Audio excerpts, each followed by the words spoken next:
सध्या डोमेस्टिकचा कुठलाही सप्लाय थांबलेला नाही। मी आपल्या माध्यमातून रत्नागिरी जिल्ह्याच्या सर्व नागरिकांना मी आवाहन करेन, म्हणून विनंती करेन की आपण कोणीही पॅनिक व्हायची आवश्यकता नाही, कुठेही लाईन लावायची आवश्यकता नाही आणि मी स्वतः या कामांचं मॉनिटरिंग करणार आहे। माझं स्वतः या कामावरती अतिशय बारीक लक्ष असणार आहे।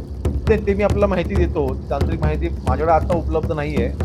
पोयनारला 265 कोटीच्या दरम्यानची आपली ही सुपरम असणार आहे आणि न्यू मांडवेची असे जो 195 कोटीची सुपरम असणार। हे मला मान्य आहे की हा प्रकल्प जुना प्रकल्प आहे। सामान्य रामदास भाईंनी त्याचं भूमिपूजन केलं होतं, रामदास आमदार असताना याचं भूमिपूजन झालं होतं। नाही, पोयनारच्या बाबतीमध्ये काय झालं होतं, हे मला मान्य आहे की हा प्रकल्प जुना प्रकल्प आहे। सामान्य रामदास भाईंनी त्याचं भूमिपूजन केलं होतं, रामदास भाई आमदार असताना याचं भूमिपूजन झालं होतं। मध्यंतरीच्या कालावधीमध्ये जे काही त्याच्यामध्ये काही ठराविक राज्यामधील प्रकल्पांच्या संदर्भात जे कोर्टाचे आदेश होते त्यानुसार ती कामं ही त्यावेळेस थांबली होती, त्यांची चौकशी चालू होती आणि त्यानंतर ह्या धरणाची उंची वाढवण्याचा एक प्रस्ताव तयार करण्यात आला आणि त्यामुळे मग ह्या प्रकल्पाला सुधारित प्रशासकीय मान्यतेकरिता प्रस्ताव हा सादर करण्यात आला। दरम्यानच्या कालावधीमध्ये तिकडे जी पुनर्वसनाची कामं झाली ती कामं पूर्ण झाली, परंतु पुनर्वसन न झाल्यामुळे ती त्या जी काही वास्तू तयार केल्या गेल्या होत्या त्यांची पुन्हा त्यांची जी काही स्थिती होती ती बिघडलेली असल्यामुळे किंवा ते वापरण्यायोग्य नसल्यामुळे त्या पुन्हा त्या आपल्याला सुधारित कराव्या लागतात। तर अशा पद्धतीची ती कामं आहेत आणि मुळात जो मूळ प्रकल्प आहे त्या मूळ प्रकल्पासाठीचा जो आवश्यक निधी होता, म्हणजे जसं आता मी मगाशी उल्लेख केला की उंची आपल्याला वाढवायची आहे आणि तो उंची वाढवण्याकरिता जो काही आपल्याला वाढीव निधीची आवश्यकता होती त्याकरिता आपण हा निधी घेतला आहे। त्याच्यामध्ये कालवांचा देखील समावेश आहे। एकंदरीत प्रकल्प पूर्ण होण्यासाठी आता हा निधी तिथे पुरा पडणार आहे। तिथे आता पुन्हा एकदा सुपरमा घ्यावी लागेल अशी परिस्थिती निर्माण होणार नाही, ह्याकरिता जो कोणी कॉन्ट्रॅक्टर असेल त्याच्याकडनं हे काम व्यवस्थित करून घेणं आणि मी स्वतः या कामांचं मॉनिटरिंग करणार आहे। माझं स्वतः या कामावरती अतिशय बारीक लक्ष असणार आहे। तिथल्या संबंध जवळपास 20-25 गावांचा पाण्याचा प्रश्न हा कायमस्वरूपी मिटणार आहे। त्यासाठी पुन्हा सुपरमा घेण्याची वेळ येऊ नये ह्याकरता जे आवश्यक बाब करायची नक्कीच आम्ही करू। ते मी आपल्याला माहिती देतो, तांत्रिक माहिती माझ्याकडे आता उपलब्ध नाहीये। तो सुधारित प्रशासकीय मान्यता 1-2 तासांनी आता इश्यू होईल, ती म्हणजे सही झालेली आहे, परंतु आता लगेच ती मान्यता आपल्या हातामध्ये प्राप्त होईल। परंतु सिंचन क्षमता त्याची किती असेल आणि त्याच्याने किती गावांना फायदा होणार आहे आणि नक्की त्याचा किती फायदा होईल ही सगळी माहिती पुढच्या 2 तासामध्ये आपल्याला देतो। खेड तालुक्यामध्येच न्यू मांडवे म्हणून हा प्रकल्प आहे। तिथे विशेष म्हणजे न्यू मांडवे ह्या प्रकल्पामध्ये वीज निर्मितीसाठीचा आपण तिथे प्रस्ताव तयार करत होतो। त्याच्या डिझाईनला वेळ लागल्यामुळे आपल्या सुप्रमाला तिथे वेळ लागला। त्याची देखील त्या प्रकल्पामध्ये आपण वीज निर्मिती करणार आहोत।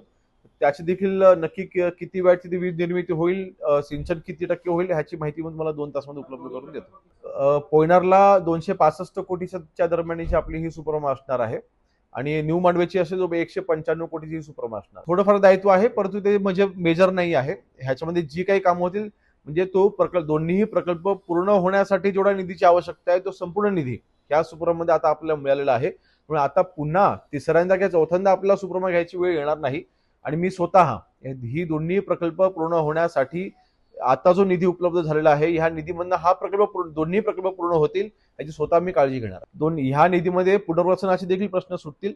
मध्यंतरीच्या कालावधीमध्ये न्यू मांडवेच्या धरणाच्या संदर्भात पुनर्वसनाचे काही सातबाराच्या संदर्भातले प्रश्न होते ते आम्ही सोडवले होते। आता निधीच्या बाबतीत जे काही प्रश्न राहिले होते ते ह्या सुपरमध्ये ते पूर्ण होतील। नाही, होय, दोन्हीसाठी होणार आहे। विशेषतः ह्याच्यामधनं शेतीप्रयोगी कामं व्हावीत ह्याचा उद्देशच तो आहे। परंतु अर्थातच ज्यावेळेस ह्याचा बॅकवॉटर जेव्हा तयार होईल त्या बॅकवॉटरमुळे ज्या काही गावांचे उद्भव ह्या नदीच्या लगत असणार आहे किंवा ह्याच्या खोऱ्याच्या लगत असणार आहेत, आपोआप त्यांना त्याचा फायदा पिण्याच्या पाण्याकरता देखील होणारच आहे। आणि शेवटी जेव्हा धरणं तयार होतात त्यावेळेला मूळ उद्देश हा शेती असतो आणि ह्या धरणाच्या पाणीसाठ्याच्या आधारे शेतीसोबत उद्योग देखील आले पाहिजेत आणि पिण्याच्या पाण्याचा साठा देखील वाढला पाहिजे। हे तिन्ही उद्देश या धरणांच्यामुळे साध्य होते। डेलीची आपली जी डोमेस्टिकची जी रिक्वायरमेंट आहे ती जवळपास 8 ते 10 हजार सिलेंडरची ही रिक्वायरमेंट डेलीची आहे आणि सध्या डोमेस्टिकचा कुठलाही सप्लाय थांबलेला नाही। मी आपल्या माध्यमातून रत्नागिरी जिल्ह्याच्या सर्व नागरिकांना मी आवाहन करेन, म्हणून विनंती करेन की आपण कोणीही पॅनिक व्हायची आवश्यकता नाही, कुठेही लाईन लावायची आवश्यकता नाही। डोमेस्टिकच्या आपल्या घरामधल्या घरगुती वापराकरिता सिलेंडरचा पूर्णपणे पुरवठा हा नियमितपणे होतोय, त्यामुळे तुम्हाला त्याचे कुठलेही शॉर्टेज आपल्या रत्नागिरी जिल्ह्यामध्ये नाही। त्यामुळे आपल्याला जो काही डेलीचा 8 ते 10 हजारचा सिलेंडरचा सप्लाय तो डेली चालू आहे, तो बंद देखील होणार नाहीये। त्यामुळे त्याबद्दल आपण निश्चिंत राहा। कमर्शियल वापराकरिता जी काही बंधनं घातलेली आहेत ती संपूर्ण देशामध्ये आहेत, परंतु आपल्या सर्वांना माहिती आहे की आपल्या देशाचे पंतप्रधान माननीय नरेंद्र मोदी साहेबांच्या प्रयत्नातून गॅसचा सप्लाय हा आता लवकरच आपल्या देशाला होणार आहे आणि त्या बाबतीमध्ये जे काही कारवाई करायची आहे ते आपले पंतप्रधान मोदी साहेब करतायत. तो देखील पुरवठा जो आहे तो देखील लवकरच तो नियमितपणे चालू होईल. सध्या डोमेस्टिक वापराकरिता कोणीही पॅनिक व्हायची आवश्यकता नाही. आपल्याकडे जो सप्लायची आवश्यकता आहे तो नियमितपणे होतोय. तर तो माझ्या अखत्यारीमधला विषय नाही आहे तो, परंतु केंद्रस्थानी तो विषय आहे. त्यामुळे मला वाटतं योग्य तो निर्णय हा तिथल्या केंद्र स्तरावरती घेतला जाईल. नाही बघा, जो काही सध्याला आदेश दिला गेलेला आहे माझ्या माहितीप्रमाणे हा संपूर्ण देशाला दिला गेलेला आहे. कुठल्या राज्यामध्ये दुजाभाव हा केलेला नाही, माझ्या तरी निदर्शनास आलेलं नाही.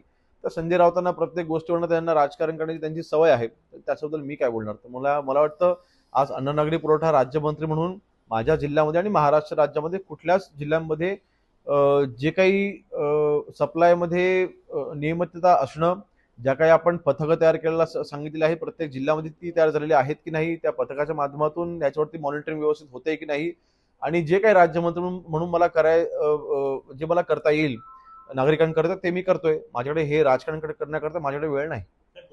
नाही आता ह्या आर्थिक म्हणजे आता जे काही बजेट झालेलं आहे त्याच्यामुळे जी काही आर्थिक तरतूद झालेली आहे त्या माध्यमातून जे काही दायित्व आहे 25-15चं पुढच्या 3 ते 3.5 महिन्यामध्ये संपूर्ण दायित्व हे देण्यात येईल.